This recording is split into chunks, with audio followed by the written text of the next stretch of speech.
Hey everyone, my name is Poppin. Welcome back to Rise Horror Movie Reviews.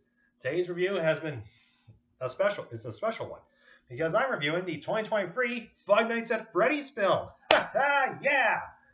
This is the most anticipated one you have been waiting for. Now, off the bat, I myself am a big fan of the franchise. Back when I was a teen in high school, and I can always thank Scott Coffin for getting me introduced to the franchise and slowly grow my love for the horror genre. Now this one's based on the 2014 game, but with some elements from Five Nights at Freddy's 2, 3, and surprisingly enough, Security Breach. So let's talk about the movie and its plot. The movie begins with a security guard. Now this was originally going to be given to Markiplier, but due to time restraints for him to direct the movie Iron Lungs, he had to drop out. And with all due respect, I appreciate Mr. Markiplier on this one. So the night guard was brutally killed through a Freddy mask with saw blades. That could have been something that John Kramer would have had in a Saw film. Anyways, we got some very cool opening with some good old 8-bit like you see in the cutscenes, and like Five Nights at Freddy's 3 and 4, and I guess sister location maybe. So we follow to our protagonist, Mike Schmidt. Now, heads up, this version of Mike Schmidt's completely different than what we see in the games because his name's Michael Afton, so this version is not related to William Afton. I'll get to it. So, after a brutal assault on the job at a shopping mall, he was fired. But that's where he met Steve Ragland, played by the phenomenal Matthew Lillard, who was already a horror movie veteran. Hence why he was also in the original Scream from 1996 and 2001's First Seen Ghosts. So yeah, Steve Ragland, who would later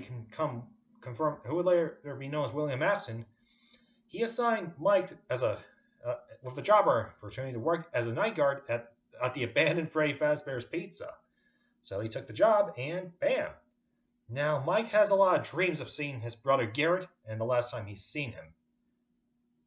So after waking up.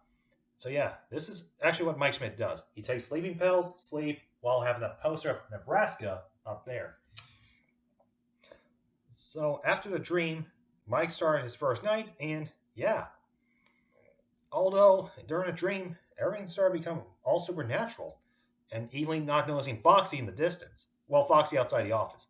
So I shut off the power, and that was the first night. Oh no, we got a surprise visit cameo of BB.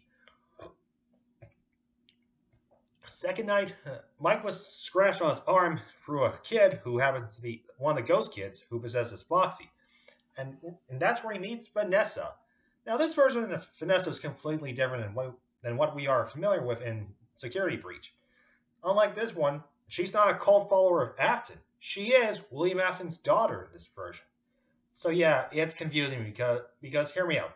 There's a lot of continuity timelines between the video games, the books, and the movie.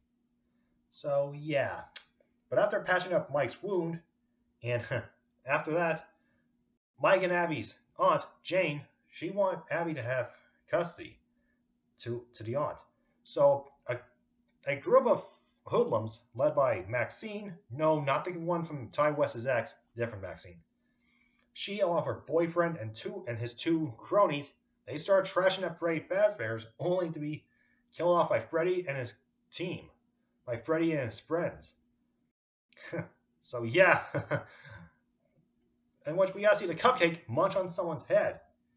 And well, get ready, because whenever Demi decided to we'll get around to covering this movie, he would give the golden chainsaw winner goes to Maxine. Pretty freaking obvious. So with Maxine pretty much chopped up, Mike took Abby to Freddy Fazbear's, and Abby was actually kind of fond of the animatronics, and they were kind of friendly to her. So yeah. On the third night, on the fourth night, Vanessa shows up, and yeah, basically that. They build a fortress out of tables and chairs, and I could say that'd be a funny part of the movie. But after finding out all of it, that the animatronics want Abby, turns out Vanessa kicked Mike out of the restaurant and Ely threatened to arrest him. So yeah, in this movie, Vanessa's a police officer, not a security guard like what you are familiar with in Security Breach. However, that's not all. At the Schmidt house, Abby was furious that Mike called their aunt Jane for custody. So yeah, so Mike went back to the pizzeria with the sleeping pills, and we got a bit of an altering of the dream. Like, what if Garrett was never taken? But that didn't win Mike over. No, no, no. So instead, Mike was brutally assaulted by all the supernatural, by all the supernatural ghosts, and he almost died through that saw trap, for that saw-inspired trap.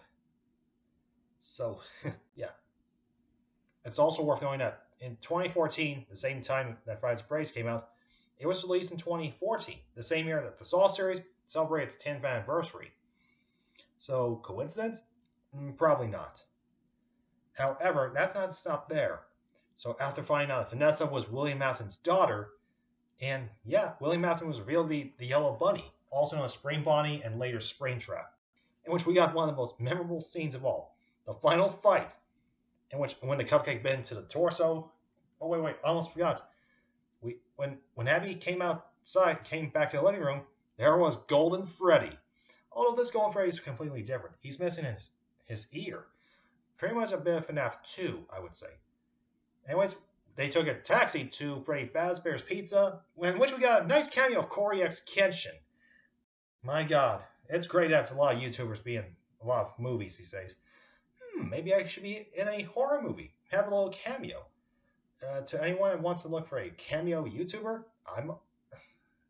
I'm willing to make a cameo in a movie, regardless if it's big or independent. So when Mike and Vanessa arrived, they saved Abby, but they were cornered by William Afton in the yellow bunny suit. And thus the final showdown begins. So Abby draws a new picture, and thus revealing the truth to Freddy, Bonnie, Chica, and Foxy.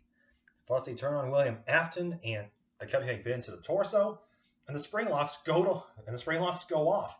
Now, unlike in Five Freddy's Free, those spirits don't move on. Instead, they take William Afton to the kitchen, still in the spring Bonnie suit. And plus, the movie ends with the credits by The Living Tombstone. Oh wait, there's a mid-credit scene where BB appears in a taxi, scaring the crap out of Corey X. Kenshin. And that's how the movie ends.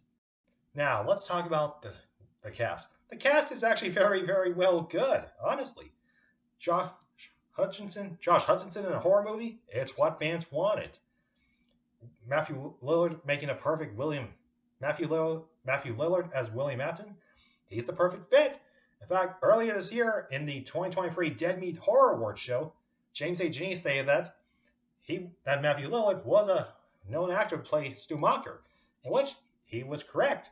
He did play William Afton in this year's Five Nights at Freddy's film. I'm really happy for Matthew Lillard. The characters are completely good. I mean, honestly, the cameos by Corey X. Kenshin, I honestly love that guy. Honestly. The animatronics. I'm surprised that they didn't go with the digital nonsense. So no digital, full practical. So yeah. If we go back to 2015, when the film's in production, the first version we had was just ugly, like ugh. But I'm glad they went faithful. I'm glad they decided to go faithful with the original designs from the games. Although Golden Freddy's was a little bit different, and Spring Bonnie Spring Trap, a little bit. Overall, I will say that Five Nights at Freddy's was actually no doubt the best movie, the best horror movie adaptation of a video game I've ever seen.